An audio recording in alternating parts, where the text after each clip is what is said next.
Peter Kinder is the Lieutenant Governor of Missouri. He's a Republican. The governor, Governor Nixon, is a Democrat.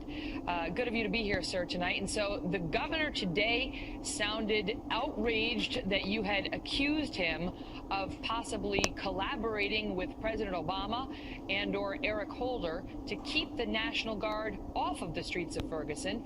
Why do you believe that's even a remote possibility? Well, Megan, it's otherwise inexplicable. I did not level that charge. I asked the question.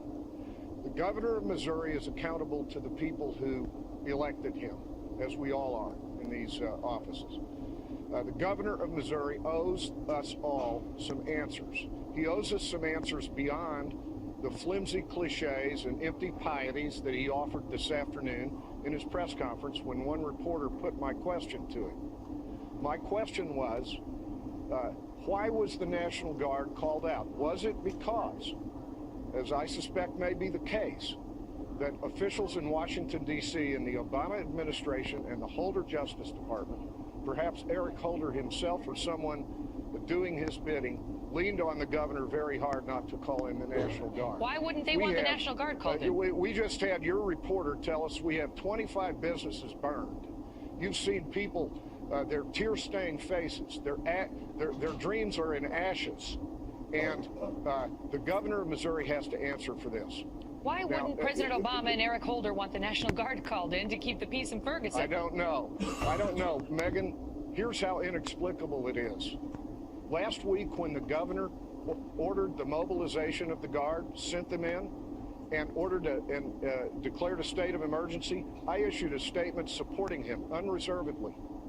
Now, a governor who was prepared to do that proactively on the front end, then when the critical moment comes and the mayor of Ferguson, James Knowles, is crying out to get a hold of the governor as he watches his city burn from his back porch of his house, and he can't get the governor, he can't get the governor's chief of staff, he can't get the director of public safety who works for the governor, or so much as the lady or the person who empties the waste baskets in the governor's office to answer. I gotcha. But look, the St. Louis County Police Chief Belmar said I just want the viewers to know that the St. Louis County Police Chief Belmar said that the initial hands-off tactics by the cops were intended to allow the protesters to stage peaceful demonstrations. He said by the time it got so unstable and they realized it required a more forceful approach, it was basically too late.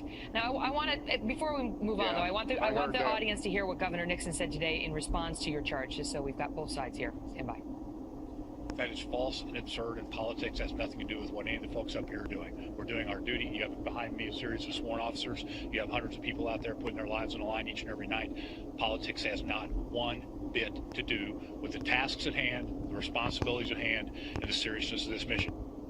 What do you think now, Lieutenant Governor, now that we're seeing a much calmer Ferguson tonight, and yet we're seeing others call this a race war, saying it's not over, protests erupting in other cities, folks saying they really don't care what the evidence was. What they care about is a black 18-year-old is dead and a white cop has not been charged.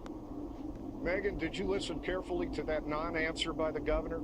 It was an attempt to deflect the whole thing as political. It is not political when a nonpartisan elected mayor of Ferguson is desperately trying to reach the governor of Missouri, and he can't get his calls returned by anyone in the governor's office. So he starts calling me in the wee hours of the morning. He starts calling the Speaker of the Missouri House, the majority floor leader of the Missouri House, whom he happens to know, and none of us wield the executive power. The executive power as Commander-in-Chief of the Missouri National Guard resides in the Chief Executive's office. That's the governor. Why don't you ask him where he was last night? Was he in a command center? Where was he? Why did they hold the Guard back? Let's get some real answers to those questions. This is the same governor who demanded that there be an indictment the night before the grand jury began its first session, and then had to walk that back. Demanded a vigorous prosecution. Right, which was not his role. That was not his role, and he had to walk it back. Lieutenant Governor, thanks for being here. A lot of answers are needed.